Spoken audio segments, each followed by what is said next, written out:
کے عہد میں خواجہ صاحب کے سوال کی کنٹینیوٹی ہے کیونکہ عہد جوانی میں آپ نے خود ذکر کیا کہ افغانستان جاتے آتے رہے.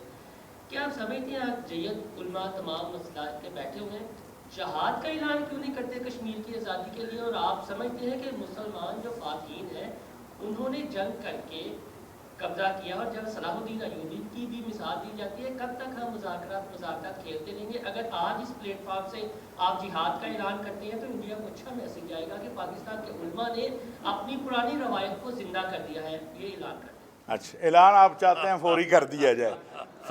آپ کے فتوے کے اوپر تو نہیں ہو سکتا، ہم اپنے مفتیان کے ساتھ ضرور مشورہ کریں گے، لیکن آپ کے فتوے پہ آپ ایسے کریں نا، بسم اللہ کریں یا اپنی ٹیم لے کے چلیں، ہم آپ کے پیچھے پیچھے آتے ہیں.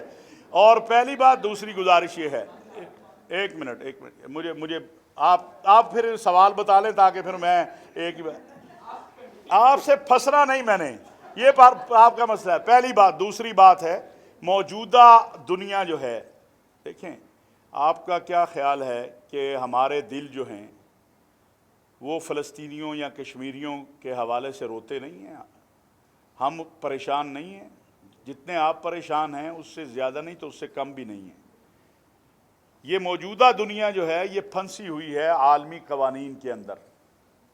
ابھی فلسطین کے ساتھ کتنے اسلامی ملک لگتے ہیں، کیا کوئی بغیر پاسپورٹ کے بغیر چٹ لیے ہم کیوں نہیں الاقصی جاتے؟ کیا میرا دل نہیں چاہتا؟ ہم تو بیت اللہ میں کھڑے ہو کے روضہ رسول صلی اللہ علیہ وسلم پہ کھڑے ہو کے دعا کرتے ہیں کہ یا اللہ وہ دن نصیب کر جب ہم الاقصی میں 2 نفل ادا کریں.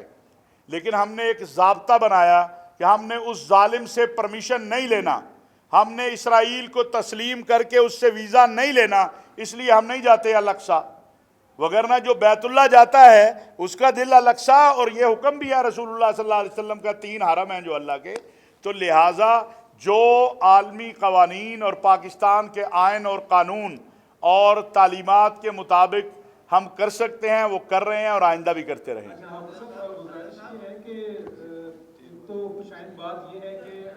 آخری جی بس یہ ختم، بس ختم جی. شکریہ. ایک کاغذ بنایا کرو، ایک دوسرے کو دے دیا کرو تاکہ پھر رہ نہ جائے. ایسے تو ایک میں نے نصیحت کرنی ہے. دیکھو ہم روزہ رسول صلی اللہ علیہ وسلم پر تھے، ہم بیت اللہ میں بیٹا ایک منٹ ہے، میں تجھے ایک نصیحت کرنا چاہتا ہوں. وہاں ریٹنگ دیر نہیں دیں گے، وہ یوٹیوب سے دیر سے ایک بات لوگوں کو جو آتا ہے جو عالم صلی اللہ علیہ وسلم بیت اللہ میں جائے گا